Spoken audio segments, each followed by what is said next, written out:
And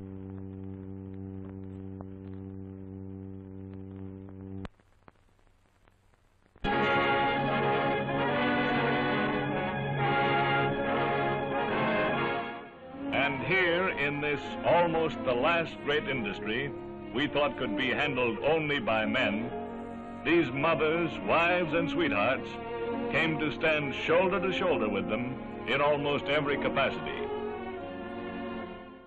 Women were first permitted to enter the Sparrows Point Steel Mill as workers during World War II, as many of the steelworking men had been sent off to the war. When the men returned, most women, especially those working the positions that were more labor-intensive, went back to the home. Women were able to return to the mill in 1974 when the consent decree banned discrimination based on a person's sex. We all worked the same jobs. If I was on the upper deck changing squeegee rolls, there was a woman with me. More than likely there was a woman with me. Our crews were pretty integrated. So now if I was underneath the crane, there was probably a woman underneath the crane. If I ran the crane, guaranteed there was a woman running the crane. During both the distant and more recent past, though women were allowed to enter the mill, various forms of sexism followed. Many described the mill as being a man's world, even after gender integration.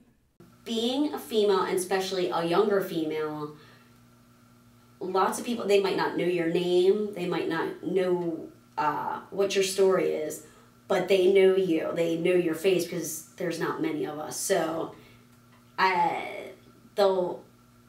you would know everybody, they would introduce themselves just for the fact, like, they're like, oh, where did she come from?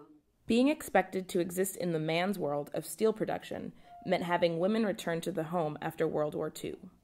These ideas, though diluted, continue to manifest in contemporary work culture.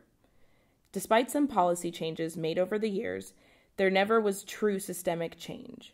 Without the fundamental shift of gender relations, sexism was still found in the work culture of the steel mill. Isn't this pretty hot for you, Miss Spillane? Well, I hear it gets kind of hot around the kitchen stove, too. I never thought of that. As women continued working in the mill, they were tolerated and accepted more and more. However, sexism is usually thought of in explicit terms. Though much of the overt sexism ceased, covert sexism was common. Benevolent sexism seen through the special treatment of women was particularly prevalent.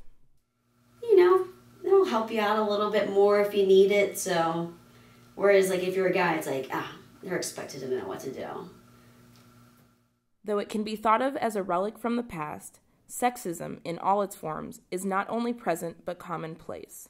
The true question is, are we able to identify its presence in our lives and its perpetual evolution?